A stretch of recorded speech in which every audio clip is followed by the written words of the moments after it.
देश है हमारा के आज के एडिशन में न्यूज 18 पर आपका स्वागत है। क्या हम दबाव में हैं? कांग्रेस, लेफ्ट सब ये कह रहे हैं कि ये दबाव है, दबाव है, दबाव है। आज हम किसी को दिखाई नहीं दे रहे, हम भी कुछ हैं, हम भी कोई जिंदा मुल्क हैं। जो भारत के मृत होने की कामना करते होंगे वही ये कह सकते हैं कि भारत मृत दिखाई दे रहा है। एनिमी नेशन ने उसको मार गिराया और मोदी की गलती है। कुछ तो शर्म कर लो, कोई शर्म नहीं, कुछ तो शर्म कर लो। कोई शर्म नहीं है। भारत माता की बस ये इनको इससे नफरत हो जाती है, दिक्कत मुझे ये है। पहले उस पर कमेंट कर। अरे ये क्या गुंडा करती है? जो आपकी गुंडाई चल रही है क्या? क्या चल रहा है? गुंडा डोंट डू दिस।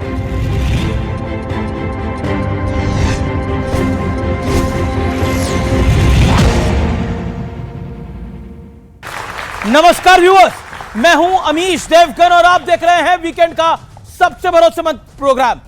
कल संसद के बजट सत्र के दूसरे चरण की शुरुआत हो रही है और टकराव का मुद्दा पहले ही तय हो चुका है। विपक्ष का कहना है कि ईरान के मामले में सरकार ने सही स्टैंड नहीं लिया और विपक्ष पहले ही कह चुका है कि इस मुद्दे पर संसद में चर्चा होनी चाहिए। तो भारतीय जनता पार्टी आरोप लगा रही है कि ईरान के मुद्दे पर विपक्ष वोट बैंक वाली घिनौनी चाल चल रहा है। तो आज इसी मुद्दे पर जनता के बीच, जनता जनार्दन के बीच, मेरे युवा मित्रों के बीच होगी वीकेंड की सबसे बड़ी बहस। स्वागत है आपका आज के इस बेहद खास, बेहद जोरदार वीकेंड एडिशन में।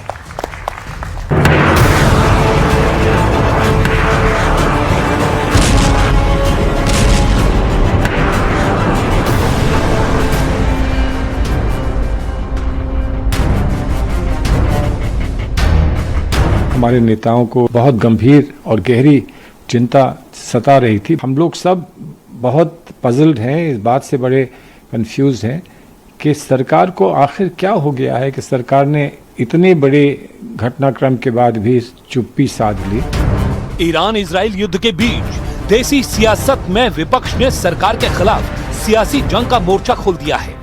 हालांकि खुद पीएम मोदी ईरान इजराइल युद्ध शुरू होते ही भारत का स्टैंड साफ साफ बता चुके हैं, लेकिन कांग्रेस से लेकर ओवैसी और समाजवादी पार्टी तक सबको सियासत का बड़ा मौका मिल गया है।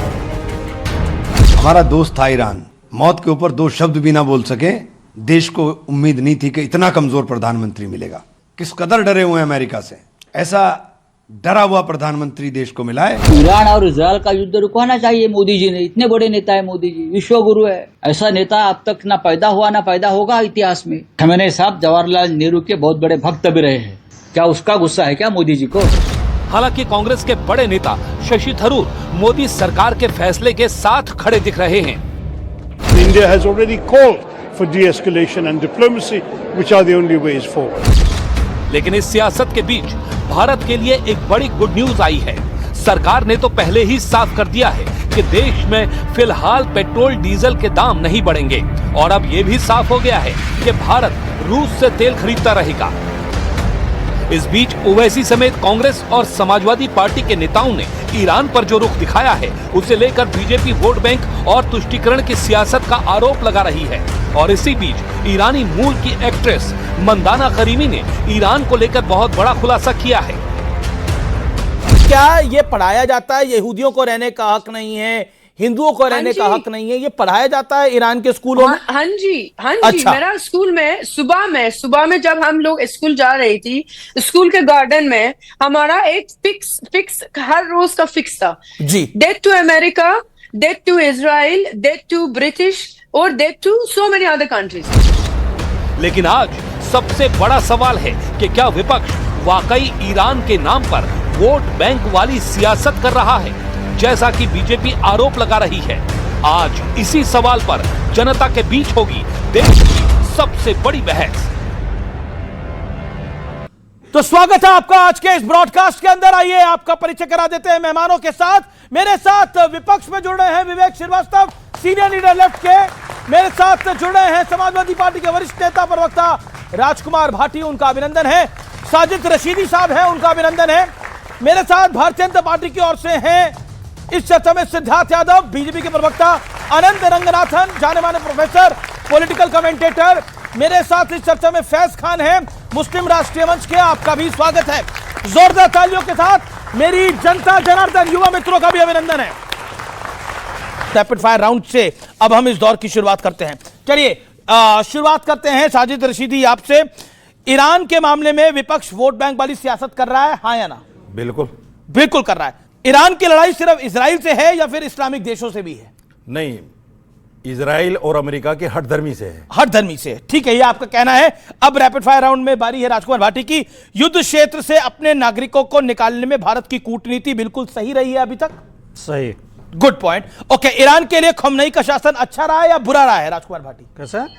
ईरान के लिए खमेनी का शासन अच्छा रहा है या बुरा रहा है, कैसे रेट करते हैं आप? शासन अच्छा रहा है। खमेनी को अमेरिका ने मारा नहीं है, अमर कर दिया है। ओके ओके, मैं अब रुक करता हूं इस तरफ फैज खान का। गल्फ की लड़ाई में भारत को दखल देना चाहिए, हाँ या ना? बिल्कुल नहीं देना चाहिए, किसी भी युद्ध वाले गुट में नहीं रहना चाहिए। चलिए अगला सवाल बड़ा महत्वपूर्ण है। क्या अमेरिका दुनिया भर में दादागिरी कर रहा है? सब अपने हित के लिए काम करते हैं। दादागिरी कर रहा है कि नहीं कर रहा, हाँ या ना? दादागिरी तो है, एक तरीके दादागिरी तो है ही। चलिए आनंद रंगनाथन, तेल को लेकर भारत के ऊपर कोई दबाव है, हाँ या ना? हाँ, दबाव है। दबाव है पर भारत दबा नहीं। Okay okay, that's a point. Okay, Bharat के लिए ईरान ज्यादा जरूरी है या इजराइल ज्यादा जरूरी है? 3 शब्दों में दूंगा, एक में नहीं दे सकता। Israel Israel Israel. Okay, Israel Israel Israel. जी सिद्धार्थ यादव, आपकी बारी है। सिद्धार्थ यादव, सीधा सवाल है, हिंद महासागर में ईरानी युद्धपोत पर हमला सही है या गलत है? युद्ध पूरी दुनिया में ही गलत है। हम शांति की मांग करते हैं, पर क्योंकि आपने बहुत महत्वपूर्ण प्रोपेगेंडा का सवाल पूछा है, इंडोनेशिया हमसे 100 नॉटिकल माइल दूर है, मालदीव हमसे 70 नॉटिकल माइल दूर है। अगर 250 नॉटिकल माइल दूर युद्ध क्षेत्र में किसी और देश के जहाज को गिराया जाएगा तो हमारी कोई जिम्मेदारी नहीं बनती, हम भारत के जिम्मेदार लोग। ओके, सरकार हर बड़े मुद्दे पर विपक्ष की भावना को इग्नोर कर रही है और खासतौर पर राहुल गांधी की। विपक्ष की भावना ही अगर भारत की भावना के विरोध में होगी तो फिर उसको छोड़ के जाना पड़ेगा। जी, ये आपका कहना है, ठीक है। मैं एक सवाल पूछ रहा हूं तेल के खेल को लेकर, और एक एक सवाल है, रैपिड फायर राउंड है, एक एक लाइन में जवाब दीजिएगा। क्या आपको लगता है कि मोदी की कूटनीति की वजह से, विवेक श्रीवास्तव, भारत में तेल की कमी नहीं हो पाई है मोदी की कूटनीति की वजह से, हाँ या ना? हमारी तेल की कमी हो पाई नहीं है भारत के अंदर? बिल्कुल, और महंगा मिलेगा आपको। नहीं, क्या सवाल क्या है? सवाल क्या है? मैं कह रहा हूं मोदी की कूटनीति की वजह से भारत में तेल की कमी नहीं हो पाई है। मोदी की कूटनीति की वजह से अभी तक नहीं हो पाई है। देखिए सवाल ये समझ गए हैं लेकिन जवाब नहीं देना चाहते। ओके ओके ओके ओके, राजकुमार भाटी, क्या आपको लगता है वाकई कूटनीति मोदी के शासन की अच्छी है? भारत में तेल की कमी नहीं हो पाई है, दुनिया इस समय जिस तरह से लड़ रही है? मोदी जी की कूटनीति बिल्कुल फेल है। भविष्य तेल की कमी हो पाई है भाई? अभी टाइम बहुत है, नहीं अभी कमी होगी आगे। अभी तो 6 दिन हुए हैं, रशिया वाली भी 6 दिन हुए। ओके, अच्छा, ठीक है ठीक है ठीक है ठीक है। आनंद रंगनाथन, क्या आपको लगता है कि गवर्नमेंट सरकार पे परसेप्शन की लड़ाई भारी हो रही है? अभी इस तेल वाले परसेप्शन की लड़ाई भारी पड़ रही है। विवेक, सड़क पे इसलिए नहीं आए क्योंकि महंगाई को हमने कंट्रोल किया हुआ है, क्योंकि पिछले 3 सालों में $26 बिलियन मोदी जी ने बचाए हैं रशिया से तेल लेके। कुछ पता हो तो आगे आओ ना, व्हाट्सएप यूनिवर्सिटी पढ़ के आ नहीं, स्कूल की फीसें बढ़ी नहीं, कॉलेज की फीसें है ही नहीं, बच्चों कॉलेज गए कब तक बढ़े ही नहीं, प्लेसमेंट लाजवाब हो रही है, सब कुछ बढ़िया चल रहा है, सब कुछ बढ़िया है। देखिए, हमारा जीवंत राष्ट्र है, हमारा जीवंत राष्ट्र है, दिक्कतें तो आती रहती हैं। घर परिवार भी हम चलाते हैं तो दिक्कतें छोटी मोटी आती रहती हैं। कभी कभार बड़ी दिक्कत आती है, कोई बीमार पड़ जाता है, कभी तकलीफ बढ़ जाती है, कभी कुछ और हो जाता है, लेकिन देश चलते रहना चाहिए, हमारा घर परिवार चलते रहना चाहिए, वो ज्यादा महत्वपूर्ण है। राजकुमार भाटी, दबाव या प्रभाव? सीधा एक सवाल। एक सवाल आपने पूछा कि भारत के लिए ईरान जरूरी है, इजराइल जरूरी है। भारत के लिए न्याय जरूरी होना चाहिए, मानवता जरूरी होनी चाहिए। जो आपने कहा कि विपक्षी पार्टी ये आरोप लगा रही है कि सरकार चुप है, देखिए आज के युग में जब दुनिया को एक ग्लोबल विलेज कहा जाता है, दुनिया इतनी छोटी हो गई है कि एक दूसरे की गतिविधियों से प्रभावित हुए बिना हम रह नहीं सकते। तो जब देश, दुनिया के लगभग 20 देशों में युद्ध छिड़ा हो, ऐसे समय में सरकार का कोई तो पक्ष होना चाहिए, हमारे देश का कोई तो पक्ष होना चाहिए। ये, या हम उस नीति पर चलें जब दुनिया 2 ध्रुवीय दुनिया में बटी हुई थी, रूस और अमेरिका के बीच 2 ध्रुव बने हुए थे, तो इंदिरा गांधी ने एक पॉलिसी तय की थी कि हम गुटनिरपेक्ष रहेंगे, हम किसी गुट के सदस्य नहीं होंगे। लेकिन इस नीति के तहत उन्होंने दुनिया के बहुत से देशों को गुटनिरपेक्ष आंदोलन में शामिल कर लिया था। तो दुनिया के जो कूटनीति में भारत का एक अहम रोल होता था। आज हम असहाय खड़े हुए हैं, आज हम किसी को दिखाई नहीं दे रहे, हम भी कुछ हैं, हम भी कोई जिंदा मुल्क हैं। ये जो युद्ध चल रहे हैं अमीश कैसा जी, मुल्क देख रहे हैं? आपने बड़ा शब्द यूज किया, हम जिंदा मुल्क दिखाई नहीं दे हम रहे, तो क्या दिखाई दे बिल्कुल रहे हैं? मौन हैं, बिल्कुल अशक्त नजर आ रहे हैं, अशक्त नजर आ रहे हमारी हैं। हिम्मत नहीं हो रही बोलने की। आपके शब्द बहुत भारी, मैं एक और मैं बहुत जिम्मेदारी के साथ बोल रहा बहुत हूं। भारी भारी शब्द ये जो लड़ाई चल रही है, हम जिंदा मुल्क नहीं लग रहे, ये जो अशक्त लड़ाई चल रही है, ये अमेरिका की दादागिरी के कारण है। इसका कारण ट्रंप की दादागिरी है। तो आप क्या चाहते हैं हम अमेरिका पे अटैक ट्रंप कर दें? जो हम लोग? एक, अब आप मुझसे सवाल नहीं, पूछा मैंने तो मुझे 1.5 मिनट पता दिया नहीं क्या शब्द बोलने हैं, मैं बोलने जा रहा हूं। हाँ बोलिए। ट्रंप एक देश के राष्ट्रपति को उठा के ले जाता है, एक देश के राष्ट्रपति की हत्या कर देता है, एक देश को धमका रहा लगातार जिसका नाम भारत है, अपमानित कर रहा लगातार, और हम मौन साधे हुए हैं। मुझे आखिरी कर रहा हूं, दिनकर जी की वो पंक्तियां याद आती हैं कि समर से इसे नहीं पाप का भागी केवल व्याध, और जो तटस्थ हैं समय लिखेगा उनके भी अपराध। बहुत बढ़िया बात, हमें बहुत या बढ़िया तो इस बात। पक्ष में होना आपने चाहिए अपनी बात को रखा, या इस पक्ष में ओके, होना ओके। चाहिए। मैं सिद्धार्थ यादव आपसे डिबेट को ओपन करता हूं पक्ष की साइड से, क्या हम दबाव में हैं? देखिए अमीश जी, जो भारत के मृत होने की कामना करते हैं शायद वही कह सकते हैं। कौन कर रहा है भारत के मृत होने की कामना? मैंने अभी शुरू किया, मुझे पता है कईयों को तकलीफ होगी। जो भारत के मृत होने की कामना करते होंगे वही ये कह सकते हैं कि भारत मृत दिखाई दे रहा है। भारत मृत नहीं दिखाई दे रहा, भारत सशक्त दिखाई दे रहा है। भारत ना इजराइल, ना ईरान, ना अमेरिका, भारत भारत के साथ खड़ा है, भारत भारत के लोगों के साथ खड़ा है, और यही देश के लिए महत्वपूर्ण है। और आज अगर वैश्विक परिदृश्य में अगर दुनिया के अंदर कोई भी युद्ध की स्थिति बनी है तो भारतीय इंटरेस्ट नंबर 1 कैसे हो, भारत यह बात कह रहा है। मुझे समझ नहीं आता कि कौन सी बात भारत की नहीं समझ में आ रही। हमने तो बहुत बारीकी के साथ, बेबाकी के साथ एक बात कही, we stand for dialogue and diplomacy. हम मिडिल ईस्ट के अंदर शांति चाहते हैं। हमने इस बात को बिल्कुल बेबाकी के साथ सामने रखा। यह बात इनको नहीं समझ में आ रही, और उस बात को लेकर के आप चाहेंगे कि अब हम राजनीति भी कर लें, प्रोपेगेंडा भी कर लें। मुझे अमित जी एक बात पर आपत्ति है, हम सब लोग भारत के नागरिक हैं, हम भारतीय इंटरेस्ट, मैं मानता हूं कि यहां पे सब लोग भारतीय इंटरेस्ट को पहला मानते होंगे, सब मानेंगे, एक भारतीय मानेगा, तो हम किसी और की कठपुतली बन के क्यों नाच गाना करने लग जाते हैं? डोनाल्ड ट्रंप आकर के कहता है मैंने सीज फायर कराया, दोनों को बिठाया, बोला सीज फायर करो, मेरा प्राइम मिनिस्टर चुप। उसके बाद ट्रंप आते हैं, साहब मैंने मना कर दिया, अगर तुमने रूस से तेल खरीदा वापस टैरिफ बढ़ा दूंगा। मेरा प्राइम मिनिस्टर फिर चुप। अरे हर चीज में मेरा प्राइम मिनिस्टर चुप।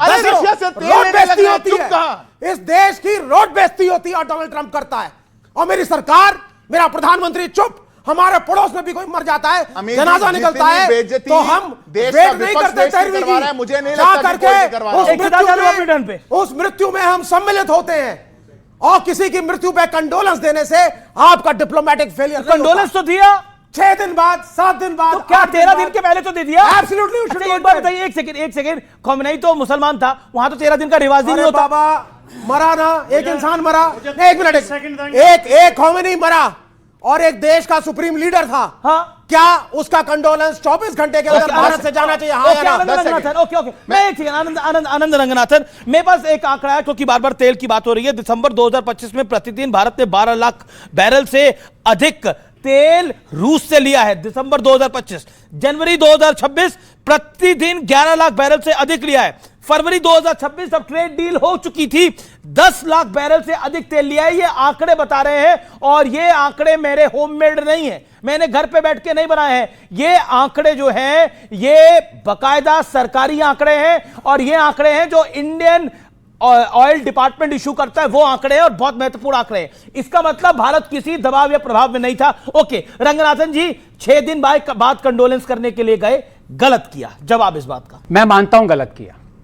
गलत इसलिए किया कि कंडोलेंसेस नहीं देनी चाहिए थी, लेकिन 6 दिन बाद भी दी। ये भी एक मोदी जी ने मैसेज दिया। बाकी सारे जितने भी सो कॉल्ड ईरान के फ्रेंड्स थे या नहीं थे, कईयों ने नहीं दिया कंडोलेंस।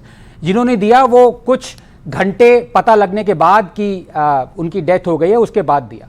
हमने 6 दिन तक वेट किया, और मैं नहीं देता कंडोलेंस, एक तीसरे ब्यूरोक्रेट को वहां भेज दिया कि आप लिख दो कंडोलेंस मैसेज। प्राइम मिनिस्टर या प्रेसिडेंट ने कंडोल नहीं किया। तो ये एक तरह से यही मैसेज था कि हम आपको बता रहे हैं कि हम कंडोल नहीं करते उस आदमी की जिसने अपने ही 30,000 लोगों को 1 महीना पहले सरेआम कत्लेआम किया। यहां पे भारत के मुसलमान, मेरे बहन और भाई, स्पेशली बहनें चिल्ला चिल्ला के कह रही हैं कि हाय ये हो गया, हाय तौबा, हाय तौबा। ईरान की महिलाएं वो खमेनी के प्रिंट आउट से जला के उससे अपनी सिगरेट जला रही हैं। एक फोटो से अब देखिए, अब अमीर साहब देख लीजिए, अपनी टर्न पे गलत बोल रहे हैं ये। और मैं आपको एक चीज बताऊं, जो भाटी जी कह रहे थे, मैं उनकी बहुत इज्जत करता हूं, जो कह रहे थे कि हमारा देश, और भी इन्होंने बहुत सख्त, आपने खुद कहा कि बहुत टफ वर्ड्स यूज किए, लेकिन एक इन्होंने जो कहा वो ये कहा कि हमने चुप्पी क्यों साधी हुई है। नहीं, बिल्कुल, क्योंकि ये पहली बार चुप्पी साधी है ना हमने। जब इराक पे वॉर हुआ, जॉर्ज बुश ने 1.1 मिलियन मुसलमानों का कत्लेआम किया। फैज साहब से पूछिए, सबसे पूछिए, तब प्राइम मिनिस्टर ने क्या कहा उनको, मैं बताऊं? मिस्टर, बार बार डिस्टर्ब करोगे यार, तुम लाल मिर्ची क्यों लग रही है तुम्हें? सुन लो अभी एक मिनट, लाल सलाम कहा करो। विवेक ऐसे ये गलत है ना, वो राजकुमार भाटी बोलेंगे ना, अपनी टर्न पे बोलिए। नोटा से कम वोट मिलते हैं, यहां चिल्लाना शुरू कर रखा। सुन, तब हमने चुप्पी नहीं साधी थी। पूछे फैस, हमने क्या कहा था? प्राइम मिनिस्टर मनमोहन सिंह ने, mister Bush, the people of India deeply love you. गलत, प्लीज ऑब्जेक्ट, प्लीज। आप एंकर हैं, आप झूठ बोल रहे हैं। ये गलत है सर, आपने 1000 बातें गलत बोली हैं, मैंने सब सुनी है, शांत रखिए, ये झूठ है। अपनी टर्न पे बोलिए ना, आप पूरी डिबेट स्पॉइल कर रहे हैं। ओके, हाँ, कंटिन्यू। देखिए, अब इनसे भी पूछ लीजिएगा सबसे, people of India deeply love you, 1.1 million Muslims का कत्लेआम होने के बाद जॉर्ज बुश से कहा, हम चुप नहीं थे, बिल्कुल। लेकिन कोई मुझे यह बताएगा कि जब चीन ने, इनके देश की बात कर रहा हूं मैं, जब चीन ने 1 मिलियन मुस्लिम्स को कॉन्सेंट्रेशन कैंप्स में कैद किया हुआ है, अभी सुन लिएगा इनसे, प्रोपेगेंडा नहीं है, जी क्विकली, ठीक है, मेरे मुस्लिम भाई ये मान रहे हैं, उनको पोर्क फीड कर रही है, फोर्सिबली स्टेरिलाइज कर रही है, अल्कोहल दे रही है, तब हम चुप क्यों हैं? क्यों चुप है? कांग्रेस क्यों चुप है? नंबर 3, जब अमेरिका ने रिजीम चेंज करी, और पिछले 70 सालों में 25 रिजीम चेंज करी हैं, एक बार भी हमारे मुंह से क्यों निकला? हम क्यों बोले भाई? हमारा सर्कस नहीं है तो हमारे बंदर क्यों? हमें अपने स्पेशल इंटरेस्ट या स्ट्रेटेजिक इंटरेस्ट से मतलब है। हमें तेल मिलना चाहिए, वो हमें तेल रशिया से मिल रहा है। आपने एकदम सही आंकड़े दिए। पिछले अगस्त 7 था शायद, जब अमेरिका ने 25% टैरिफ्स लगाए थे, उसके बाद हर दिन 1.3 से 1.1 मिलियन बैरल्स हम रशियन ऑयल खरीद रहे हैं। अगर हमें डरना होता, दुबकना होता, तो हम तब तेल खरीदना बंद कर देते।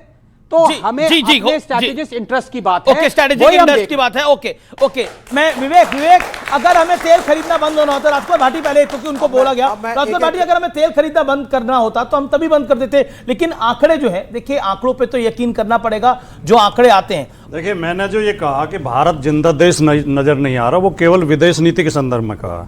बाकी भारत बहुत महान देश है। क्यों कहा, ये भी सुन लें आप। समझ गए। भारत ने पाकिस्तान के खिलाफ ऑपरेशन सिंदूर शुरू किया जी, उसके सीज फायर की घोषणा ट्रंप करते हैं अपने सोशल मीडिया पोस्ट में, जो कि भारत सरकार को करनी चाहिए थी। और कहते क्या हैं, मैंने दोनों को बैठाया और धमकाया और सीज फायर कराया। हमारी सरकार एक शब्द नहीं बोलती, हमारे प्रधानमंत्री एक शब्द नहीं बोलते। दूसरी बात, रूस से तेल खरीदने की बात आई, ट्रंप ने कहा, बयान दिया मीडिया में, मैंने इंडिया को कह दिया अगर रूस से तेल खरीदोगे तो 50% टैरिफ लगाऊंगा। हमारे प्रधानमंत्री ने एक शब्द नहीं बोला। पर तेल खरीदा ना, तीसरी, पर तेल खरीदा ना, अभी प्रक्रिया खत्म नहीं हुई है, धीरे धीरे खत्म होगी। जी, वो प्रक्रिया में है। तीसरी बात, यूएस के साथ ट्रेड डील हुई हमारी। अमेरिका के एग्रीकल्चर सेक्रेटरी ने, जिसको वह मंत्री का दर्जा प्राप्त है, मीडिया को कहा, हम अपने राष्ट्रपति का बहुत बहुत धन्यवाद करना चाहते हैं, हमारे किसानों के लिए भारत के 140 करोड़ ग्राहकों का देश खोल दिया, बाजार खोल दिया। पर खुले बाजार, आप बताइए, तो उसमें हमारे किसानों को नुकसान होना नहीं। पर खुले, पर कृषि मंत्री ने मना करा, वाणिज्य मंत्री ने मना करा, मेरे इंटरव्यू में वाणिज्य मंत्री ने मना करा। एक शब्द नहीं बोला हमारे प्रधानमंत्री, पीयूष गोयल ने बोला, पीयूष गोयल प्रधानमंत्री, कोई कृषि प्रधानमंत्री नहीं है, कृषि मंत्री शिवराज चौहान, उन्होंने बोला है। पीयूष गोयल कृषि मंत्री भी नहीं, मैंने इसलिए कहा, वाणिज्य मंत्री है पीयूष गोयल। बांग्लादेश में बांग्लादेश के एक नागरिक की हत्या हो जाती है तो आप आवाज उठाते हैं, और ये दुनिया में हाहाकार मच रहा, आप मौन रहते हैं। कमाल हो गया। कौन सी नस दबा रखी है आपकी? आपकी कौन सी नस दबा रखी है? ओके, लेकिन सिद्धार्थ यादव, आज बात की शुरुआत तो न्याय प्रियता से हो रही थी कि हम न्याय के साथ खड़े होना चाहिए, पर बांग्लादेश में हिंदू मारा जाए तो न्याय घर गया तेल लेने के लिए, उधर भी बोलना तब कोई बात नहीं है। बोलना चाहिए। तब हिंदू मारा जाएगा तो न्याय की कोई बात नहीं है। मैंने अभी आपने क्या बोला? कह रहे एक मारा जाता है बांग्लादेश में तो इनको दर्द हो जाता है, क्यों बोलते हैं? बिल्कुल दर्द होता है, और बिल्कुल बोलेंगे एक नहीं मारा गया, 22% से 3% हो गए, ये दर्द है, और बिल्कुल बोला जाएगा। समाप्त होते जा रहे, विलुप्त होते जा रहे। पहली बात। दूसरी बात, ट्रंप ने तो यह भी बोला कि शहबाज शरीफ तो पिटा जाता, पाकिस्तान के लोग मारे जाते अगर मैं नहीं रुकवा देता, तो वो क्यों नहीं मानते? उस बात को नहीं मानेंगे। भारत के पक्ष की कोई बात अगर किसी भी विदेशी के मुंह से निकल जाए, आप इनका कोई बयान दिखा दो जिसमें खुशी दिखाएं, कभी नहीं। पर भारत के खिलाफ की कोई बात होगी, परसेप्शन की, किसी भी प्रकार की, उस पे सारे तालियां बजा के नाचते हुए मिलेंगे। ये सच्चाई है इनकी। ईरान में बार बार ये हो रहा है कि मुसलमानों का वहां कत्लेआम हो रहा है, लेकिन वहां के लोग सेलिब्रेट भी कर रहे हैं खमेनी की डेथ को। मतलब वहां के लोग ही सेलिब्रेट कर रहे हैं उन खमेनी की डेथ को, क्योंकि आंकड़ा यह है कि 40,000 लोगों का जेनोसाइड कराया उसने। अब बताइए, बार बार कहा जाता है रमजान का पाक महीना चल रहा है, रमजान का पाक महीना चल रहा है, तो क्या ईरान ने सऊदी पे अटैक कर रहा है? ईरान अबू धाबी दुबई पे अटैक कर रहा है? ईरान कतर बहरीन पे अटैक कर रहा है? क्या वहां रमजान का पाक महीना नहीं चल रहा? बताइए। इससे खुशकिस्मत तो आप हैं, भारत में रह रहे, रमजान के पाक महीने में बिंदास बोलने के लिए आ रहे हैं। तो एक तो अपने अल्फाज ये बदल लीजिए कि ईरान जो है दुबई पे अटैक कर रहा है या बहरीन पे अटैक कर रहा है, वो अमेरिका के उन सैनिक अड्डों पे अटैक कर रहा है। दुबई अरे उनकी डन है, उनकी डन है। नो ना नो वन लगी मिर्ची, अपनी उत्तेजना अपने पास रखियो। लगी। मैं सिर्फ ये कहना चाहता हूं, देखिए विदेश नीति पर बात हुई, प्रधानमंत्री जी इजराइल चले गए। कितना अच्छा होता कि जो 70,000 बच्चों का कातिल है फलस्तीन में, उससे एक लफ्ज ये भी कह दिया जाता कि नहीं, जो कुछ फलस्तीन में हुआ वो भी गलत है, क्योंकि हमने फलस्तीन के लिए यूएन में वोट किया, हमने फलस्तीन को मदद भेजी, और फलस्तीन ने सबसे पहला सर्वश्रेष्ठ अवार्ड जो है हमारे प्रधानमंत्री जी को दिया। इतना सब कुछ होने के बाद फलस्तीन के लिए लफ्ज नहीं, और इजराइल की गोद में बैठ गए जाके। दूसरी बात, ईरान को क्या समझते हैं आप? ईरान ने तमाम तर पाबंदियों के बावजूद हमें तेल दिया, और इंडियन रुपीज में उसका भुगतान करने के लिए हमें छूट दी, इंडियन रुपीज में करो, और हमें एक बड़ा लंबा क्रेडिट पीरियड दिया, कोई बात नहीं कर देना बाद में। यह सब ईरान ने किया कि नहीं किया? जो देश तमाम तर पाबंदियों के बावजूद तेल देता हो और सस्ता तेल, सबसे सस्ता तेल देता हो, वो हमारा मित्र नहीं है क्या? जिस देश ने, अच्छा आपको सुनिए, आपने 2 मिनट बोल लिया, 10 सेकंड पूरी कर लो। ओके 30 सेकंड आप क्यों कह रहे हैं कि दुबई का नाम ना लीजिए, अबू धाबी का नाम ना लीजिए? क्या नहीं करा अटैक? क्या मैं जवाब दूंगा आपको। 10 सेकंड फैज खान आएंगे फिर। 10 सेकंड पूरी। हाँ 20 सेकंड भेजिए। ओआईसी के तमाम मुल्क जी कश्मीर के लिए भारत के खिलाफ थे। अच्छा, ईरान एक वाहिद मुल्क था जो कश्मीर के लिए भारत के साथ खड़ा हुआ था। ये गलत बात है वैसे? नहीं, बिल्कुल गलत नहीं है, बिल्कुल गलत नहीं है। आपको तो मेरी सारी बात गलत लगी, मेरे को जो बात गलत लगी और मैंने गलत बोली। ओके फैज सर, अमीश भाई, मेरी नहीं, जितने विपक्ष में खड़े हैं सबकी बात आपको गलत लगेगी, सबकी गलत लगेगी। अरे 370 सबकी गलत लगेगी भाई, उसमें आग उगल रहा था ईरान। खमेनी ने बयान दिया था। आप 370 क्या बयान दिया था खमेनी ने, है पता आपको? अरे मैं पूरी तो कर लूं। खमेनी का ट्वीट है 5 मार्च 2020 का, heart of Muslims all over the world are grieving over the massacre of Muslims in India.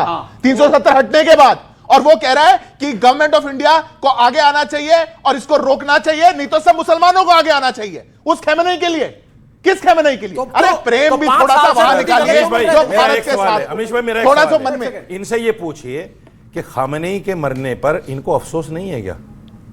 वो एक आम आदमी था। छोड़िए, ओके फैज खान, एक आम आदमी। क्वेश्चन मैं पूछ रहा हूं, एक क्वेश्चन मैं पूछ रहा हूं। 2005 जबकि में, 8 में और 9 में अरे भारत ने ईरान के खिलाफ वोट किया। अरे सवाल आप तो पूरा सरकार सुन के लो। समर्थक थे, सवाल तो पूरा कर लो यार। अरे सवाल तो पूरा सुन लो। अरे प्रश्न का ही प्रश्न है। अटल बिहारी वाजपेयी के बाद में, उनके इंतकाल के बाद में ईरान के विदेश मंत्री ने बाकायदा कंडोलेंस किया।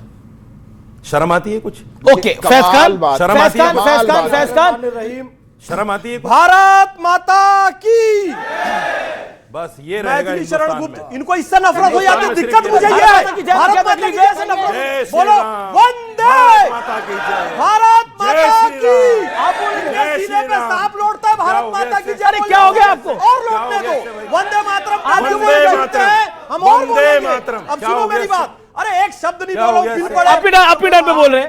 बोलना आता नहीं है, जय श्री राम के नारे लगा दो। अपनी वाणी को प्रारंभ करता हूं। जो भरा नहीं है भावों से बहती, जिसमें रसधार नहीं, वह हृदय नहीं है, पत्थर है जिसमें स्वदेश का प्यार नहीं। जो देश में सबसे पहले होगा वही किया जाएगा। और भारत मुर्दा नहीं, जिंदा मुल्क है। और एक भारतीय मुसलमान होने के नाते बताना चाहूंगा कि फॉरेन पॉलिसी में भी भारत जिंदा मुल्क है, क्योंकि आज 56 मुस्लिम देश हैं। रमजान का महीना चल रहा है, ना कोई ठीक से रोजा रख पा रहा है, अफ्तार कर पा रहा है, सहरी कर पा रहा है, तरावी पढ़ पा रहा है। सिर्फ और सिर्फ भारत का मुसलमान है जो रोजा भी रख रहा है, नमाज भी पढ़ रहा है, अफ्तारी भी कर रहा है, बिकॉज ऑफ कुशल विदेश नीति ऑफ प्रधानमंत्री नरेंद्र मोदी जी। और ध्यान से सुनिए, क्यों नहीं बोल रहे, कब कहां क्या बोलना है यह भी कूटनीति का अंग होता है, और कहां चुप रहना है यह भी कूटनीति का अंग होता है। कुछ लोग भारत में खामनेई को अपना धार्मिक गुरु मानते हैं। ठीक है, आप मानते हैं, आप गम कीजिए, लेकिन भाई गम मनाते मनाते आप ऐसा ना कर दो कि भारत एक गंदा मुल्क है। ईरान की महिलाएं गंदी हैं, उनको गंदा मुल्क चाहिए तो भारत आओ। प्रदर्शन करते करते भारतीय सेना पे पत्थरबाजी नहीं करो, प्रदर्शन करते करते इंडियन आर्मी पे हमला नहीं करो, प्रदर्शन करते करते अपने देश की नुकसान नहीं पहुंचाओ। जिस खैमने की रहबरी की बात हो रही है, ईरानियन एक्ट्रेस है, ईरानियन एक्ट्रेस ने क्या बयान दिया, उन्होंने बोला कि death to Israel, death to America, ये पढ़ाया जाता है हमें ईरान के स्कूल के अंदर, और जूइश जिंदा नहीं रहने चाहिए, बाकी कोई कौम जिंदा नहीं रहनी चाहिए, ये पढ़ाया जाता था हमें ईरान के स्कूल में। और उसने क्या बोला, और उस एक्ट्रेस ने क्या बोला भारत के मुसलमानों के लिए, ये सुनने वाला है। आइए सुनते हैं एक बारी। प्राइम मिनिस्टर नरेंद्र मोदी को आप क्या कहना चाहेंगी इस समय? Thank you for keeping me safe, because I haven't shared details of what I'm going through India right now because of वो जो मुसलमान लोग हैं मुझे अटैक कर रही है। If it wasn't because Narendra Modi ji, I would not be safe as we speak and stay in India. Thank you for keeping me safe. Indian Muslims आपको लगता है लकी हैं जो हिंदुस्तान में रह रहे हैं, भारतीय मुसलमान? Of course. ईरान में अगर जैसा अभी दिल्ली में हुआ था in support of Khamenei, if we go to street in against of the regime, 1,000 people get killed and murdered and executed. वो कह रही है कि दिल्ली के अंदर ईरानियन एक्ट्रेस है, वो कह रही है कि दिल्ली के अंदर जो खैमनाई के लिए निकला, जो खैमनाई के लिए नारे लगाए गए थे, लखनऊ में जो नारे लगाए गए, बाराबंकी में, कि हर घर से खैमनाई निकलेगा, अगर हम नारे लगाते तो हजारों की संख्या में मार गिरा जाता, और हर घर से खैमनाई निकलेगा, क्या करेगा फिर आकर? सुनिए, ये प्रोपोगेंडा, ये इतना नीच देश है इराक, ईरान, ये आज पता लगा इंडिया को। मेरे प्राइम मिनिस्टर को सर बोलने दीजिए जरा, ये ईरानियन है, 2 मिनट सुन लीजिए। इंडिया की बात ईरानियन कह रहा है भाई, मैं कह रहा हूं ना, ईरानियन है ना। ये हमें आज इंडिया को पता चला कि ईरान इतनी बुरी जगह है। इनको 2020 का एग्जांपल दे रहे थे, 5 साल तक मोदी को नहीं पता चला कि ईरान इतना बड़ा विलन देश है। सच्चाई है, 160 बच्चियां 7 साल से 12 साल की उम्र की, उनके ऊपर बम फोड़ा गया, उनको शहीद किया गया, सारा ईरान एक साथ खड़ा है। और वो औरतें, अरे छोड़ो इसको, वो औरतें जो अपने बिल्कुल प्रोपेगेंडिस्ट है वो। अच्छा, और मतलब वहां पर जो 40,000 लोगों का जेनोसाइड हुआ वो प्रोपेगेंडा कर रहे थे। नहीं, वो औरतें जो हिजाब के लिए लड़ रही थी, वो भी खामेनेई के साथ है। एंड यस, अमेरिका मुर्दाबाद एंड ईरान बब्बर शेर, वो लड़ रहा है, 14 मुल्कों के साथ लड़ रहा है, अमेरिका से लड़ रहा है, इजराइल से लड़ रहा है, उसमें ब्रेवरी है। मेरा प्रधानमंत्री, मेरी सरकार कंबल ओढ़ के मुंह छुपा के भागा है। ये लोग कह रहे हैं कि इंडिया जो है न्याय से चलेगा, तो इंडिया का न्याय कहां चुप्पी साध लेता है जब 1 मिलियन मुसलमान चाइना ने कंसंट्रेशन कैंप्स में। सब प्रोपेगेंडा है, झूठ। विवेक आप हर कमेंट के बाद बोलेंगे, should he leave debate? Okay, आप क्या चाहते हैं, चले जाए छोड़कर? ये जो भी चाहते हैं, देश नहीं चाहता वो। हाँ, अब सुनिए मेरी बात, देखिए वो कह रहे हैं इजराइल में कितने मंदिर हैं, बता दो जरा। बहुत सारे मंदिर हैं इजराइल में। हाँ, मंदिर, और बहुत सारे ऐसे मंदिर हैं जो कि अभी तक टूटे नहीं है। इंडिया में जो मंदिर है वो तो तोड़ दिए जाते हैं। इजराइल में कम से कम मंदिर तोड़े तो नहीं जाते। इजराइल में कम से कम एक मंदिर के ऊपर मॉस्क तो नहीं बनाई जाती। यहाँ पे तो कम से कम आप जाइए काशी विश्वनाथ, आप काशी विश्वनाथ मिलना चाहिए हिंदुओं को वापस कि नहीं, बताइए। ये कौन सी डिबेट है? मिलना चाहिए। नहीं, आप नहीं कर रहे हो ना, कोई काम नहीं। आप मंदिर की बात आपने करी, मंदिर की बात किसने करी? हिंदू मुसलमान करो, देखिए अब ये कोई बात ही नहीं है। देखिए अभी जो मोदी की दुश्मनी जो है ना, मैं आपको साफ बताता हूं, ये देश की दुश्मनी में बदल गई है। और इसका मैं आपको एग्जांपल दूं, अब एक शिप जो है इरानियन शिप, उसको अमेरिका ने मार गिराया। मैं एक एनालॉजी देता हूं, जो कह रहे हैं ना मोदी झुक गया मोदी। आपने मुझे एक हफ्ता पहले शादी में बुलाया था, आपकी अपनी शादी नहीं थी, आपने शादी में बुलाया था, 80 मेहमान थे, मैं भी था।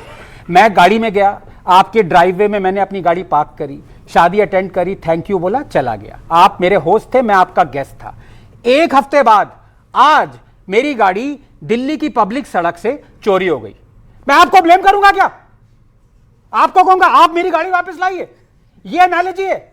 ईरान का एक शिप था, आर्म्ड था, सर्वेलेंस कर रहा होगा, वो इंटरनेशनल वाटर्स में इंडिया का EEZ नहीं है, इंडिया का मैरीटाइम बॉर्डर नहीं है, उसने हमें SOS नहीं भेजा। हमारा जो कंट्रोल है इंडियन ओशन में वो 3.2% ऑफ 97.2% एरिया हमारे कंट्रोल में नहीं है। हमसे कोई लेना देना नहीं है।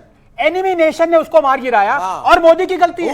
कुछ तो शर्म कर लो, कोई शर्म नहीं, कुछ तो शर्म कर लो। कोई शर्म नहीं है, वो तो पता ही है। शर्म क्यों नहीं है? क्यों शर्म नहीं है? शर्म इसलिए नहीं है क्योंकि भगत सिंह को मानता हूं। अरे बता, नहीं है शर्म, नहीं है शर्म। इसको एडिट कर, भगत सिंह को मानता हूं, इसलिए इसको एडिट कर लो, ये घबरा जाएंगे। को मानता हूं, चंद्रशेखर आजाद को मानता हूं, सुभाष चंद्र बोस को मानता हूं। वो सुभाष चंद्र बोस की सच्चाई के लिए लड़ना था।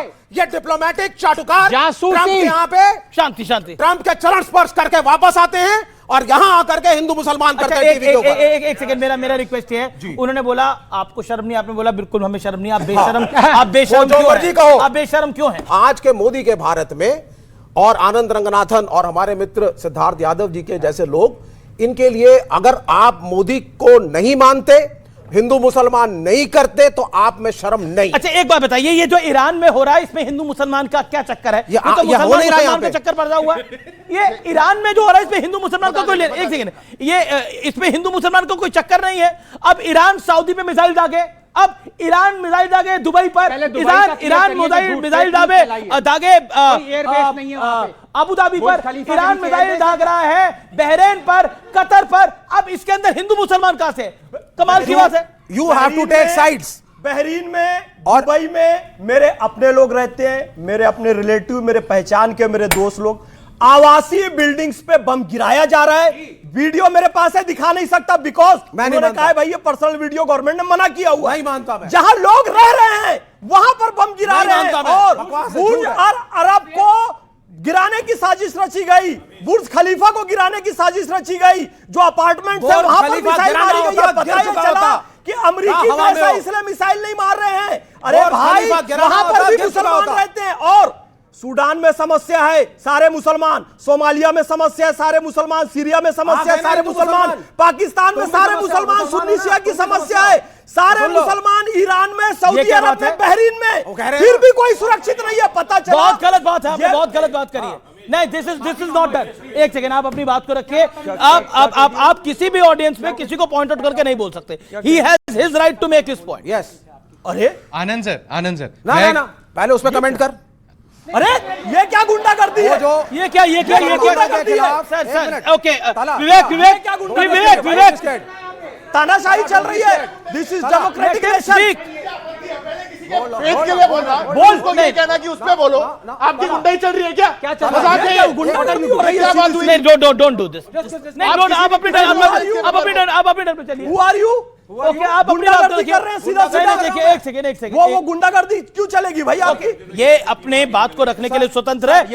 ये इनको आपसे भी गाइड होने की जरूरत है, आपसे भी गाइड होने की जरूरत है। आनंद जी, मैं एक भारतीय मुसलमान हूं और अगर आज ईरान और हिंदुस्तान में जंग होती तो बेशक हम अपने देश के साथ, मुल्क के साथ खड़े मिलेंगे। लेकिन क्या इससे हम डिनाई कर सकते हैं इस फैक्ट के साथ कि क्या बेंजामिन नेतन्याहू एक वॉर क्रिमिनल नहीं था? क्या हम अपने इंटरेस्ट को कॉम्प्रोमाइज कर रहे हैं अमेरिका के प्रेशर की वजह से? क्या हमारे इंडियन वाटर स्पेस में, ओशन में आकर के एक शिप पे अटैक कर दिया जा रहा है तो हम क्या कॉम्प्रोमाइज नहीं कर रहे हैं अपने इंटरेस्ट के साथ? बहुत अच्छा सवाल पूछा आपने। जवाब अब मैं आंसर करूं। बहुत अच्छा सवाल पूछा। एक सवाल का जवाब आप कहे, जो आपने थोड़े गलत बोला कि हमारे इंडियन ओशन की लीगल टेरिटरी में, वो बिल्कुल था ही नहीं। ना हमारे एक्सक्लूसिव इकोनॉमिक जोन में था, ना मैरीटाइम बॉर्डर में था। तो पहली बात आपकी यहां पे गलत हो गई। दूसरी बात, उसको उसकी एनिमी ने अटैक किया, हमने अटैक नहीं किया। तीसरा, वो हमारा गेस्ट था अगर वो हमारे वाटर्स में होता तो हमारी रिस्पॉन्सिबिलिटी थी, लेकिन एक हफ्ता हो गया था उसको हमारे पोर्ट छोड़े हुए, इंटरनेशनल वाटर्स में है। 97.2% इंडियन ओशन हमारे कंट्रोल में नहीं है। तो ये कहना कि भारत की जिम्मेदारी थी, मैं एज अ लेमैन समझता हूं कि ये गलत बात है। दूसरे आपने कहा कि नेतन्याहू ने जो किया वॉर क्रिमिनल है और हमें कंडेम नहीं करना चाहिए। तो मैं आपको बताऊं कि देखिए, हमें भी थोड़ा सा जो ऑब्जेक्टिविटी है अपने दूसरे लेंस को छोड़ के ऑब्जेक्टिविटी पे आना होगा। 7 अक्टूबर 2023 को क्या हुआ था? क्या आप मानते हैं हमास ने जेनोसाइड किया था? गलत किया ना, ठीक है। उसका नेतन्याहू ने अपने डिफेंस में अटैक किया, ठीक है। 70,000 लोगों को मारा। अब एक मिनट, आपने उनको बोला ना, इनको मौका मिला, आपने बोला तो ये बोल रहे हैं, अब आप शांत हो जाओ। He is not supposed to tutor आपको आपका नाम क्या है? एक मिनट, 70 साल तक जो इजराइल ने किया वो क्या था? प्लीज, आपका नाम क्या है? कितने पैलेस्टीनियंस मारे गए? तलहा इमरोज खान। तलहा जी, आपको मेरी टोन या मेरे आंसर से कोई अभी तक आपत्ति है? नहीं है ना? आप सुनिए, ये बीच पे जो कॉमनेस्ट वाले बोल रहे हैं, एक सेकंड भाई साहब, आप शांत रहेंगे? ऐसे नहीं होगा। सवाल उनका, जवाब उनका, फिर सवाल इनका, जवाब उनका। आप फिलहाल ना 3 में है ना 13 में। बच्चा कह रहा है उसको, स्टॉप पैट्रोनाइजिंग हिम। तुमसे 100 गुना ज्यादा पढ़ा लिखा आदमी लग रहा है वो। और वो 70 साल तक जो इजराइल ने किया वो नहीं दिखा। नहीं विवेक, नहीं देखिए, मेरे हमारे फेलो पैनलिस्ट हैं, we all regard him, we all regard him. तला जी हैं इनसे ज्यादा पढ़े लिखे। ओके, ऑडियंस के सवाल है। ओके, क्या सवाल है? अरे मैं जवाब खड़े, एक सेकंड, छोटा सर, मेरा सवाल साजिद रशीदी साहब से है। यूएई, कतर और बहरीन, ये देश ऐसे हैं जो ईरान को सपोर्ट नहीं कर रहे हैं। तो पहले तो मैं ये जानना चाहूंगा कि आपके हिसाब से इसके पीछे क्या रीजन है, और सेकेंडली और मोस्ट इंपॉर्टेंट बात ये है, क्या ईरान इन्हीं देशों में मुस्लिम्स को मार रहा है, तो क्या वो जस्टिफाइड है? ओके, देखिए अब आप, ओके, ईरान भी तो यही कर रहा है। बोलिए। दुबई बताइए। इजराइल ने 70,000 बच्चों को मारा है, 70,000। इजराइल ने कॉलेजेस, हॉस्पिटल्स, तमाम लोगों को। आपको जेनेवा कन्वेंशन तो याद होगा, क्या है उसमें? क्या इजराइल ने उस जेनेवा कन्वेंशन की कोई मर्यादा रखी है? अभी जो 186 बच्ची मरी हैं ईरान के अंदर, क्या जेनेवा कन्वेंशन की मर्यादा रखी है? आप ईरान को कह रहे हो कि वो मुस्लिम देशों पे मार रहा है, मुस्लिम फला पे मार रहा है। ईरान तो अपने लोगों को भी मार रहा है। अरे मरता क्या नहीं करता भाई? ईरान मरता क्या ना करता, अपने लोगों को मार रहा है। अपने लोगों को नहीं मार रहा है। मैं फिर कहता हूं अमेरिका को मार रहा है, वो फिर कहता हूं अमेरिका को मार रहा है। उसकी मजबूरी है। यहां पर नारे लगाकर लखनऊ में, बाराबंकी में, मध्य प्रदेश में नारे लगाकर, आप तुम कितने खमेनी मारोगे, हर घर से खमेनी निकलेगा, मतलब क्या होगा उससे? नहीं, आपको लगता है, क्या आपको लगता है, क्या आपको लगता है इससे वोट बैंक होगा? आनंद जी एक मिनट, आनंद जी एक मिनट सुनिए। ये जो नारा लगा है, मैं इसके खिलाफ हूं, लेकिन एक चीज समझनी चाहिए भारतीय जनता पार्टी के लोगों को जी। ईरान के बाद में सबसे ज्यादा शिया हिंदुस्तान में है, बिल्कुल, और शिया वो हैं जिन्होंने भारतीय जनता पार्टी को सबसे ज्यादा वोट किया। उससे क्या लेना देना? तो क्या आप उनके सेंटिमेंट्स को नहीं, पर देखिए, पॉलिटिक्स कौन ला रहा है? उनके सेंटिमेंट्स को ध्यान में नहीं रखेंगे? कौन ला रहा है? नहीं आनंद जी, हर बात को ऐसे मत उड़ाओ, हर बात को हवा में मत उड़ाओ। सस्तानी मालूम है कल को अगर ये पलट जाए, क्या होगा? क्या आपको लगता है, जो राजकुमार भाटी, भारतीय जनता पार्टी का आरोप है, पॉलिटिकल पंडितों का आरोप है कि कांग्रेस, सपा, लेफ्ट और कई घटक दल जो हैं इंडिया अलायंस के, वो वोट बैंक की राजनीति कर रहे हैं इस पूरे लड़ाई और जंग के माहौल के अंदर? उनको वोट बैंक दिखाई दे रहा है, उन्हें तुष्टीकरण दिखाई दे रहा है। पिछले 10 साल की कोई डिबेट आप उठा के किसी भी चैनल की, या इनके पार्टी की कोई विज्ञप्ति उठा के ऐसी दिखा दो मुझे जिसमें इन्होंने ये ना लिखा हो कि विपक्ष वोट की राजनीति कर रहा। ये तो माला रटने की राजनीति करते हैं, ये तो भजन गाते हैं, तो वोट की राजनीति करते ही नहीं। पॉलिटिकल पार्टी तो वोट की राजनीति करती है। इस सवाल को आप अलग रखिए, ये व्यक्तिगत सवाल नहीं माना है, नहीं करती। धन्यवाद। नहीं करती। आप इसमें भी वोट की राजनीति कर रहे हैं, राजकुमार जी ने मान लिया। युद्ध में भी वोट की राजनीति, पूरी डिबेट में किसी के बीच में एक शब्द नहीं बोला। आपके बीच में नहीं बोले, वो शांत, मैं बिल्कुल नहीं बोल रहा। पूरी डिबेट में एक शब्द किसी के बीच में नहीं बोला। आपकी बारी है। कुछ सच सुनने की भी, अच्छी बातें सुनने की भी आदत डाल। मैंने अच्छी बताई बात आपकी, मैंने एक अच्छी बात बताई है। एक बार ताली भी हो जाए। बहुत अच्छा काम किया, बताइए। हाँ, और अच्छी सुनाइए। पॉलिटिकल पार्टी सभी वोट की राजनीति करती हैं, इसमें कौन सा शब्द मैंने गलत बोला है? अगर झूठ पे वोट लेना चाहते हो, अभी बता दूं, फ्रॉड पे वोट लेना चाहते हो, नफरत पे वोट लेना चाहते हो, सच बोलने की हिम्मत नहीं है, सच सुनने की हिम्मत नहीं है, तो आपकी मर्जी है। मैंने तक सच बोला, इंसानियत के साथ, दिल के साथ, मानवीयता के साथ। आपको नहीं लगा अच्छा? क्योंकि मानवता आपको अच्छी लगती नहीं है। आपको तो खून खच्चर से प्रेम है, आपको तो हिंसा से, आपको तो खून देख के खुशी होती है। आप तो खून खराबे वाले खानदान से आते हैं। बहुत गलत है। वो एक शक्ति कपूर बोलता था ना एक फिल्म में, मैं खून खराबे वाले खानदान से आता हूं। आप तो उन लोगों में से हैं, आपको तो हिंसा ही अच्छी लगती है। कुछ मामले ऐसे होते हैं जिसमें वोट की राजनीति नहीं होती। युद्ध का मामला, विदेश नीति का मामला, देश का मामला, इसमें वोट की राजनीति नहीं होती। अगर आप ये बोल रहे हैं कि हां हम वोटों की ही राजनीति कर रहे हैं, यह दिखाता है कि आपके मन में क्या है। मैं साबित कर दूं, उसी अमेरिका ने वेनेजुएला के राष्ट्रपति को घर से उठा लिया रातों रात।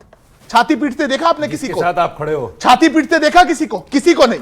जिसके साथ पर क्योंकि ईरान में तुष्टीकरण का मैसेज यहां दिया जा सकता है, क्योंकि पता है उत्तर प्रदेश में कहीं नारे लगेंगे कि जितने खेमनेई मारोगे हर घर से खेमनेई निकले। क्यों निकलेगा घर से खेमनेई? यहां क्या खेमनेई का मतलब है? आप भारत के साथ है कि खेमनेई के साथ है? पर क्योंकि पता है कि वहां पे किया हुआ काम, यहां की पॉलिटिकल मैसेज, वहां का किया हुआ काम, इस बात में कोई भी कहीं भी बात यहां पर वोट बैंक ला सकता है। वोट बैंक से प्रेरित होकर भारत की नीति नहीं बनेगी। कहां से आए आप? खड़े होकर बोलिए। नोएडा से आया हूं मैं। नोएडा से आए हैं? कहां के रहने वाले? वैसे रहने वाले कहां के? राजस्थान से। राजस्थान से। बट मेरे क्वेश्चंस एक्चुअली बहुत सारे लोगों के लिए हैं। हाँ, पूछिए। परसेप्शन भी है। तो एक तो फर्स्ट ऑफ ऑल कि यूपी में तो खमने पैदा नहीं हो सकता, योगी जी हैं। Not possible, impossible. और Vivek ji, I am sorry, I think आप लास्ट बचे हो अपनी पार्टी में। अनबिलीवेबल आर्गुमेंट्स है आपके। I know. मतलब middle east, you are happy with Trump? No, please सुनो। अच्छा, इनका सवाल सुन लीजिए। मिडिल ईस्ट सपोर्ट करे यूएस को बिकॉज उनके इंटरेस्ट है। यस। इंडिया अपना उल्लू सीधा ना करे। आपका कौन सा उल्लू सीधा? आप तो चरण स्पर्श करके आ रहे हो। हमको जिधर से तेल चाहिए उधर से लेंगे। सुन लो, हमको जहां से तेल चाहिए वहां से लेंगे। तुम्हें अच्छा लगता है इंडिया फर्स्ट कहने के बाद जब ट्रम्प कहता है मैंने सीज फायर कराया? इंडिया के यूएस के पॉलिसी होता क्या है? तुम्हें अच्छा लगता है जब डोनाल्ड ट्रम्प कहता है? तमीज से बात एक minute Vivek, I am asking audience से पहली बार ऑडियंस को क्यों धमका रहे हो भाई? विवेक जी, हैंग ऑन, प्लीज लिसन। देखो आपने, प्लीज लिसन प्लीज। आपने बोला कि मोदी जी ने रिबटल नहीं दिया उस बात का, या इंडियन गवर्नमेंट नहीं दिया। अनबिलीवेबल। 10 बातें और बता दूंगा। मैं 20 आपको बता दूंगा। सुनो, मैं पिछले 12 साल से स्कॉटलैंड में रह रहा हूं। मैं आपको अपना परसेप्शन बताता हूं विदेश का। एवरीबडी नोज कि अमेरिका ने सीज फायर नहीं कराया, ये परसेप्शन है। आई डोंट नो, आप तीन के पास ये परसेप्शन दूसरा कहां से आता है? Because my prime minister doesn't regard. Okay, that's a perception. Okay, आप स्कॉटलैंड में रहते हैं, हिंदुस्तान आप आए हुए हैं, आपका बहुत बहुत स्वागत है। तो हिंदुस्तान में आपको कुछ बदला हुआ दिखला? 12 साल के अंदर आप आए हैं, कुछ भारत माता की जय ऑलवेज। 10 साल पहले, 10 साल बाद, मोदी जी जिंदाबाद। ओके, ये आपको लगता है? Okay, that's your view. Okay, देखिए आधे घंटे से चल। हाँ, बोलिए। 10 सेकंड्स। मतलब 1.5 घंटे में 2 मिनट, इतना तो टाइम मेरी बीवी भी नहीं मुझसे छीनती जितना आप। नहीं, मतलब कुछ तो वो लिहाज। शांति। ओके, सुन लीजिए। नहीं, मेरी एक ही बीवी है, आपका पता नहीं कितनी हो। ओके, सुन, हमारे यहाँ तो 4 जायज हैं। हाँ, आपके कितनी है? आपकी कितनी है? 4 जायज हैं। 4 जायज हैं। 4 कह रहा हूँ 4 जायज हैं। देखिए, मतलब दिस इज जायज नहीं पूछना चाहता, जायज मेरे देश का संविधान कह रहा है। आप सुनिए, मेरे देश का संविधान मुझे इजाजत देता है। हाँ, बहुत बिल्कुल, वो आने वाला है। वो कॉमन सिविल कोड चलिए, 3 रखिए, 4 रखिए, 3 रखिए, 4 रखिए, ये आपका अधिकार है, लेकिन महिला का सम्मान रखिए, वो इंपॉर्टेंट है। इस बात में कोई दो राय नहीं है कि रशीदी साहब 4 औरतों से विवाह कर सकते हैं। ये अलग बात है कि 4 औरतें इनसे विवाह करना चाहेंगी, वो अलग बात है। एक ही मिल जाए गनीमत होगी। अब मेरी बात वाली से भी पूछना पड़ेगा। नहीं, देखिए, दिस इज क्या उससे कह सकते हैं, मैं क्यों नहीं कहूंगा? क्या बात का क्या मतलब है? अजीब बात है। अब मैं बोल दूं, कोई भी हिंदुस्तानी मुसलमान की निष्ठा पहले अपने धर्म के प्रति होती है, अपने जिस देश में वो रहता है उसके प्रति नहीं होती है। अब ये चीखने चिल्लाने लगेंगे कि ये कैसे कह दिया, कम्युनल बिगट। ये बताऊं किसने कहा था? Doctor BR Ambedkar. गाली दे दो उनको, 2 गाली, रशीदी दो गाली। दो। अम्बेडकर जी ने सही कहा था। है मत। एक मिनट, ये पढ़ा कि नहीं पढ़ा? ये तो पढ़ा होगा, ये पढ़ा होगा। ये भी नहीं पढ़ा। ये बोल ही रहे, तब से बोल रहा। ये पढ़ा है कि नहीं पढ़ा? बोलने तो दो। हाँ, बोलिए। देश में 4 बड़े शंकराचार्य हैं। आगे बस। एक शंकराचार्य हैं अभिमुक्त। अरे पहले बोलो, अम्बेडकर ने कहा कि नहीं कहा? अरे सुनो ना, अम्बेडकर जी में रहिए ना। अम्बेडकर क्यों नहीं बोल रहे? हिंदू बोले ठीक है। नहीं, अम्बेडकर में बोलो। अम्बेडकर जी ने सही बोला कि गलत बोला? बोलो। अम्बेडकर जी ने सही बोला कि गलत बोला? बोलो। हाँ, बोलिए। मैं बोल लूं? बोलो ना। नहीं, मुझे कहाँ बोलना? आप नहीं बोलने दे रहे हो। बोलिए। अम्बेडकर अगर हिंदू बोले कि गीता मेरे लिए पहले है तो ठीक है। मुसलमान बोल दे कुरान मेरे लिए पहले, वो गलत है। ये कौन सी थ्योरी है भाई? अंबेडकर गलत थे ये तो बोला कौन सा उन्होंने। संविधान है भाई? अंबेडकर जी गलत थे या सही थे? अरे अंबेडकर आज बोलो, की जियो। then you do, then आज you do, आज then you संविधान do। क्या कहता है? मेरा संविधान ये कहता है अपने धर्म पर अमल करो, उसका प्रचार प्रसार करो। जब ज्यादा- मेरा संविधान कह रहा है। ये देखिए, आपने बोला हिंदू मेरे बोले, धर्म पहले- ये हिंदू हैं, आप गीता को पहले रखते हैं संविधान को? नहीं, मैं तो संविधान को पहले रखता ठीक है, अब बताइए जवाब। इन्होंने बोला मैं तो संविधान अब को आप पहले बता रखता हूं। दीजिए। अब जवाब दीजिए। किसको पहले रखते हैं? ये तो भाटी क्या जी हुआ? तो ये भी कहते हैं कि मैं किसी धर्म को नहीं मानता। बंद क्या हो गए? करोगे आप? नहीं तो ये रोजा धर्म रखिए, किस धर्म फिर मान में नहीं मानता है? सकते। ये लो, अब बताओ क्या करोगे? हैं? तो अब बताइए, ये आप अब क्या ये करोगे? तो हिंदू है, इनकी तो कोई किताब ही नहीं जो किसी धर्म को नहीं मानते। ये तो उससे पूछो ना जिसकी किताब है। अच्छा, ये हिंदू नहीं है क्या? वो कह रहे हैं मैं नहीं मानता किसी धर्म को। आप हिंदू नहीं है क्या? जबरदस्ती करोगे? मैं हिंदू हूं, मैं गीता का भी सम्मान करता हूं, वाह! कुरान का भी सम्मान करता हूं। आप बोलो हिंदू हूं, मैं हिंदू क्या हो गया? हूं। आप इसको हिंदू नहीं मान रहे? मैंने कब कहा मैं हिंदू नहीं? मैंने ये कहा कि वो किसी धर्म को नहीं मानते। अगर मैं गलत हूं तो पूछ लो। आप पूछो शंकराचार्य से। ओके ओके, आप पूछो शंकराचार्य से। फाइनल राउंड, ऑडियंस सवाल, 2-3 सवाल फटाफट लूंगा मैं। ओके, क्या पॉइंट है आपका? सर मेरा 2 क्वेश्चंस है, one is to Vivek sir and one is to Anand sir. First question is sir, आप अगर सपोज हाइपोथेटिकली आप प्राइम मिनिस्टर हैं हमारे, तो आप किसी भी क्वेश्चन का जवाब लॉजिकली देंगे या फिर इमोशनली देंगे? A combination of इनकी देखिए, मैं मतलब ये बहुत हाइपोथेटिकल है ना इनकी सरकार आएगी ना कोई प्रधानमंत्री बनेगा, ये बहुत दूर की बात है। ये सवाल अवॉइड हो जाता है। Okay okay okay okay okay okay, क्या सवाल है जिसने नहीं पूछा? ओके सर बेसिकली मेरा ये सवाल था कि अगर आप ईरान के लिए कर रहे हैं तो बलूचिस्तान में भी तो मुसलमान मरते हैं, उनके लिए क्यों नहीं बोलते हैं? ओके, बलूचिस्तान में भी तो मुसलमान। विवेक जवाब। मुझसे पूछा बच्चे ने। चाइना में टेक मैं ये कहता हूँ, सुनिए, पहलगाम हमले के बाद में मैं पहला आदमी था जिसने प्राइम मिनिस्टर को कहा कि पाकिस्तान को दुनिया के नक्शे से खत्म कर दो। मैं पहला आदमी था। चीन को खत्म करना चाहिए? क्या बोलेंगे आप? नहीं, 1 मिलियन बलूचिस्तान के बारे में चाहते। आप बलूचिस्तान की बात करते हो, हम तो पाकिस्तान को नहीं चाहते। ओके ओके, एक सेकंड, क्या सर आप भारत के हो, क्या आपको अपने प्रधानमंत्री पे थोड़ा भी भरोसा नहीं? नहीं। तो सर आप भारत ही छोड़ दो फिर, जब आपको भरोसा ही नहीं है तो रह क्यों रहे हो? मेरा मुल्क है, मोदी का मुल्क है। थोड़ा तो भरोसा करना पड़ेगा ना आपको। अगर मेरा प्राइम मिनिस्टर, अगर मेरा चाइना को क्यों छोड़ दे भाई? मेरे देश की इज्जत मतलब आपको नहीं हूं। आप भारतीय हैं तो भारत के प्रधानमंत्री पे तो भरोसा करिए, कम से कम ये कहना है ऑडियंस का यहाँ पर। नमस्कार, आपने इस कार्यक्रम को देखा, बहुत बहुत धन्यवाद। छुटपुट राजनीति के लिए देश का नुकसान ना करें।